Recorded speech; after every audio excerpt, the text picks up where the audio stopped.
নমস্কার, কেমন আছেন সবাই? আজকে আবার নতুন আরেকটা রেসিপি নিয়ে চলে আসলাম। কাঁকরোল তো আজকে আগের দিন তেল কাঁকরোল করেছি, আজকে কাঁকরোল ভাজা করব, কিন্তু একটু ভিন্নভাবে।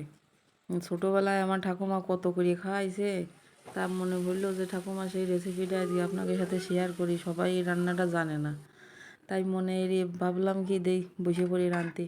কাঁকরোলগুলো ওই যে ধুয়ে ভালো করে মাঝখান দিয়ে ফাইড়ে নিয়েছি, নিয়ে হালকা একটু সিদ্ধ করে নিলাম।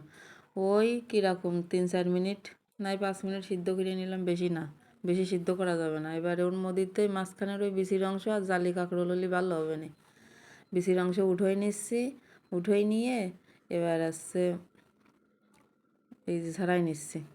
আর নতুন নতুন ভিন্ন ভিন্ন রেসিপি পাওয়ার জন্যে আমার এই পেজটা আপনারা সবাই ফলো করে দেবেন, পেজের সাথে থাকবেন।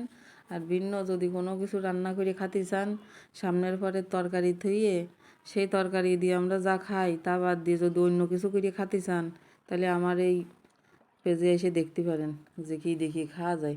কাঁকরোল তো সবাই রাঁধতে বাজিয়ে কুটিয়ে কাটিয়ে খায়, আমি রানবো অন্য পালি।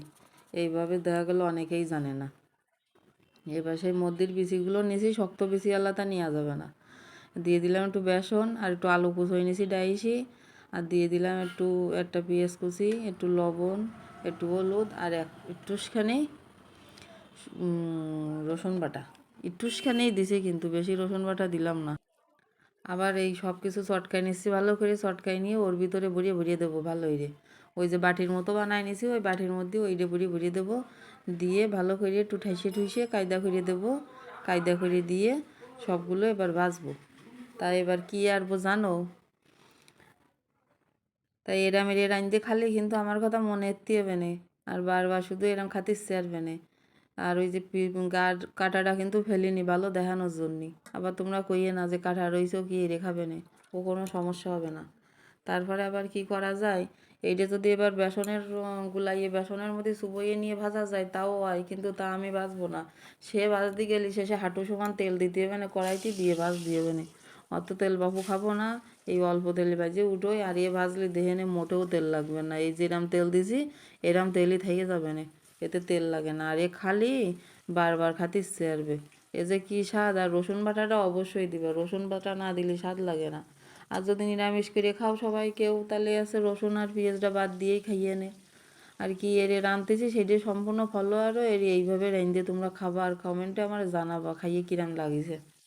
আর কাঁকরোলগুলোর জন্য একটু জালি হয়, বতি কাঁকরোলের তা ভালো একটা হয় না। আর ভালো হলেও মধ্যের অংশ নেওয়া যায় না, বিচি বিচি থায়ে শক্ত হয়ে যায় বিচি, ও খাতে গেলে সেরকম ভাল ঠায় না। আমি কইলাম তোমাকে যে তেল যেরাম তেল সেরাম থাকবে, ওই দেখো যেরাম তেল সেরাম রয়েছে, বেশি সময় লাগলোও না বাজদি। এই বাজে নিয়ে সাজাই গুছাইয়ে চলে আইছি। এত সুন্দর লাগ দিছে দেখতে, কতক্ষণে খাওয়া যায়। আমার বাবা একটা নিলে, আমি একটা নিলাম, বাবা আবার একটা নিলে, খাতি তো সেই স্বাদ। আর ধন্যবাদ সবাইকে, লাইক কমেন্ট শেয়ার করে সবাই পাশে থাকবেন।